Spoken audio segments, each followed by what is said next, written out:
and welcome back to Gapey's Garden. Today I'm going to take you on my annual tour of the volunteers in the garden, and we have quite a few again this year. We'll start here in the compost bins. Now I do like to plant tomatoes in the compost bins, so this is the pink bumblebee that I planted here, that I started from seed, but we also have some tomatoes in here that are volunteers. So this is one of the volunteers that we have. I have no idea what variety it is. It looks like it could be a cherry tomato possibly, but I might go ahead and stake that up because it will probably get too tall and fall over. Everything else in the compost bin is something I've planted. So let's move on to this bed over here. Let's see, this is the onion bed. So we have some amaranth. I had a ton of red amaranth in here and I've pulled most of it out, but I still have a few left in here. This is the tallest one there, and it's getting ready to go to seed there. And we also have a tomato in this bed. We had a lot of tomato starts, but I've pulled all of them out except for this one here. Let me move around so you could see the tomatoes. And that one does appear to be a Roma tomato. So we've got some nice looking tomatoes on there. And I'll be pulling out the onions here pretty soon, so I may try and stake this up so it's not falling on the ground. And I think that's the only volunteers in this bed. Now let's go over to the in-ground bed. This is the only non-raised bed that we have. Let's see, so all the flowers that are around the edge of this bed are all volunteers. We have borage, lots of that. It volunteers very easily. And then we have some cosmos. I think that's all from one plant. This is a pretty big plant. I need to do some deadheading on here, it looks like. Let's go around to this side. We have a lot of California poppies coming up all around the edge of this bed. And I believe, oh, there's a tomato in here too. Let's see if it has any tomatoes yet.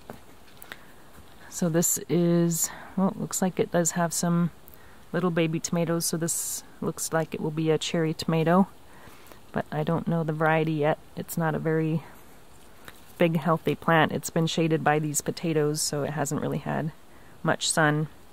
But yep, looks like we'll be getting some tomatoes off of that one. I think that's the only tomato in here. Alright, let's go to the back here.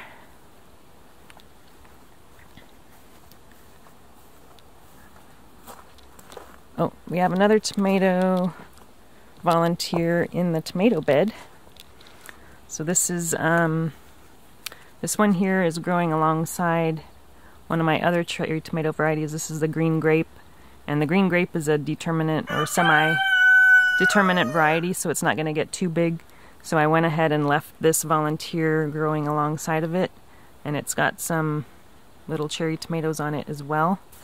Looks similar to the other cherry tomato variety that's in the other bed. So we're going to let that one grow. And let's see, I think that's it for this bed. We also have some borage over here growing on the side, and the stalks get so big and heavy that they just kind of break. So I need to clean up some of that. And let's go on the very back. This is the sunflower I repotted from the greenhouse. So this is kind of my wild area. I have a lot of borage in here and a lot of weeds. I've been trying to keep the weeds down. There's a lot of the marigold bindweed stuff in here, and it's hard to keep up with that, but I've been coming in every week or so and trying to get that pulled. We also have some chamomile. So pretty much chamomile and borage is all that grows back here. We're getting ready to do a new bed. I want to put a fig tree in there. Let's see, let's go back along the fruit trees. And we have a volunteer in this. This is the pear tree that we're going to be taking down because it doesn't produce. But we have this huge tomatillo. So this is a volunteer tomatillo, and it's got a lot of flowers. It's getting super tall. It's probably 4 feet tall. and it's not even staked or anything. But it's kind of far from the other tomatillos, so I'm not sure if they will actually produce or not. But I guess we'll just wait and see. And then we have in this bed, actually it's not a bed, it's this is where the squash grows. We took a tree down here, and I've been growing squash in there for the last several years. But we have a lot of dill that is growing up over here. I had it planted in this bed over here, I think 2 years ago, and it just kind of traveled out this way. So I've been letting it grow back here. We have lots of that. It's starting to set seeds. And then we also have another tomato back here. So this one does not appear to be a cherry tomato, but I'm not positive what it is. So here is the tomato that's on that. I did grow one last year that was kind of an apple shape, so I'm thinking maybe that, I think it's called something cavern, red cavern, or something cavern. But it looks like that's what it might be. And I don't have this one staked either, so it's just kind of falling over. But it kind of has the dill and the squash to support it a little bit. And I think that might be it for the volunteers this year. We have one more volunteer I almost forgot about. I'm going to go back here to this bed. I have all my brassicas over here. But we have this volunteer squash. I wasn't sure what it was, but it looks like it is a zucchini. It looks a lot like the Cocozelle zucchini I usually grow, but it's kind of got one end that's a little bit fatter.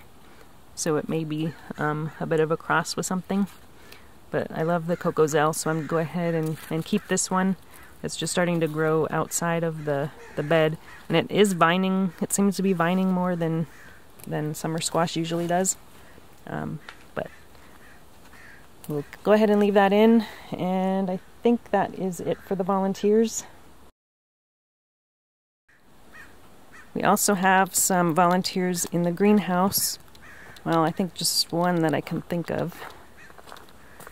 And I pulled one of them out of here, but the other one is still in here. This is the cilantro that overwintered. And you can see it's pretty much completely dried out. So I've been harvesting the coriander seeds, and I use those. You can not only can you regrow them, but the coriander seeds are a spice. So I usually grind those up and add them to dishes. All right, I think that is the, oh, wait, there's one more. I always forget. This is a nasturtium. It's a flower, but the leaves, the flowers, and the seeds are all edible. So I like growing that. I only grew one this year, and I planted it back here. And this is a different variety. But that's one that I grew from seed in the spring. And alright, I think that's finally it for the volunteers this year. Thanks for watching, and I'll talk to you again soon.